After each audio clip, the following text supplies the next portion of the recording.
Meron tayong viewers mga idol kung pwede pa daw gamitin ng dalawang gadget dito o dalawang source dito sa ating mixer, ano. So dito idol, 7 channel yung ating mixer dito. Kahit 7 channel na to gagamitin natin. Dito may Bluetooth ito idol, ano, pero pinapakita lang natin dito na connector ang gagamitin natin dito. Yung ating 6 and 7 dito, mono input, nanggagaling sa ating DVD player. Ayan. Tapos yung ating channel 5, nanggagaling sa ating cellphone. Ito yung ganyang source dito. So, yung ating 3 in 4 para sa ating microphone. So, dalawa yung ating microphone dito, katulad yan. So, kung mayroon pa tayong dalawang microphone, pwede pa natin magamit dito, ano? So, pwede tayo gumamit ng XLR dito, katulad nito. Pero wala kasi tayong XLR dito, kaya TES ang ginagamit ko rito. Ayan. So, katulad nito, idol, kapag gumagamit tayo ng source dito, kahit dalawa yan na nagpe-play, yung ating source ito, source natin ito sa music, nagpe-play yung dalawa na yan. Pero dahil nakababa yung ating faders dito, so walang tunog, ano? Ang pinaka-importante dito, idol, itong pinaka-main volume natin dito, dapat naka-pex yan, volume. Kapag binolium natin dito, yung source natin sa ating DVD player, tutunog yan.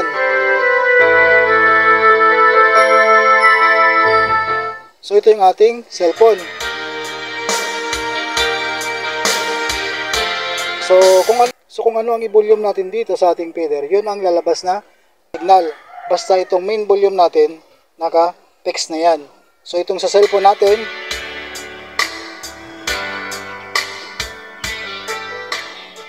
so magkaiba ito ng music, idol, no? So, pwede siyang gamitin ng sabay. So, ito naman yung sa ating microphone, katulad nito. So, kung napapansin nyo, idol, yung microphone natin, kung saan yung may microphone input tayo, yung kulay dilaw na to, ayan, naka-volume. Tapos yung main effects natin, delay at saka repeat. So, pwede tayo mag-adjust dyan, depende sa reverb na gusto natin ipalabas sa ating microphone. So, mag-volume tayo dito sa isa nating microphone. Ayan, ano. So, kung narinig nyo, check, mic, test, hello, sound, check. Depende na lang yan, idol, sa i-reverb natin. So, kung gusto pa natin na mas delay at saka repeat, magdagdag tayo dito.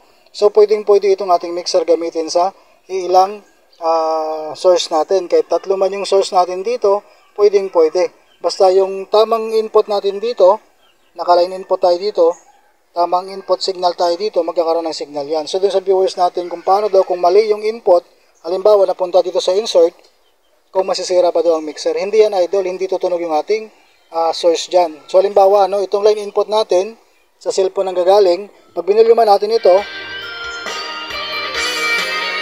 ayan, nagpi-play, ano, sibaba natin yung ating microphone. So, nagpi-play siya. So, pag nilipat natin ito sa insert, hindi yan magtutunog. Kasi mali yung ating input. So, i-play natin yung ating fader dito. Ayan, no, wala siyang sound dahil mali yung input natin. So, dun sa iba, nasa insert daw yung tumutunog, dito sa line hindi. So, nagkapalit yan, idol. Dapat yung line input, dito tayo mag-input ng ating source man yan, microphone man yan, dito sa line input. So, wala siyang sound, idol, ano. Ayan, yan ang mangyayari kapag mali yung input natin. So, kapag nag-volume tayo dito, dahil tama na yung input natin dito, nasa line input na, tutunog na yan.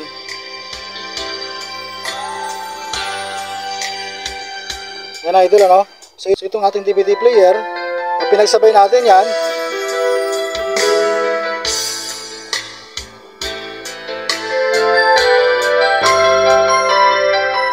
so, ganun lang din yan, idol, sa ating microphone. So, kahit apat yung microphone natin dyan, tapos yung gagamitin natin dito, itong channel 4 lang, so channel 4 lang i-volume natin.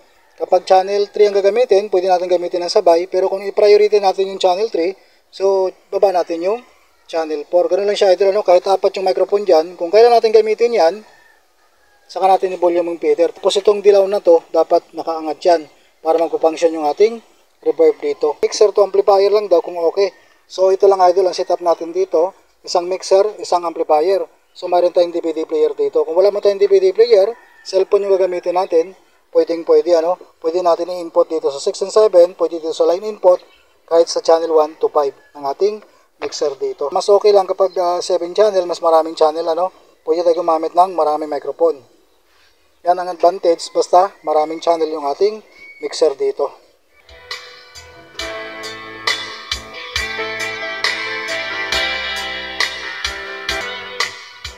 So, sa hindi pa nakakaalam, idol, ano, itong gain natin, ito ay control din sa incoming signal natin. Halimbawa, ano, ang ating gain dito, ayan, So kung nahinaan tayo ng ating music, saka tayo magdagdag ng ating source dyan para hindi tayo magpipik.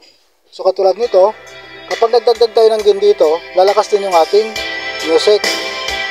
Pero may posibilidad na magpipik tayo basta malakas yung incoming signal na pumapasok dito sa ating mixer. So okay na yung nakababa muna tayo. So kung mahina, saka na tayo magdagdag ng gain.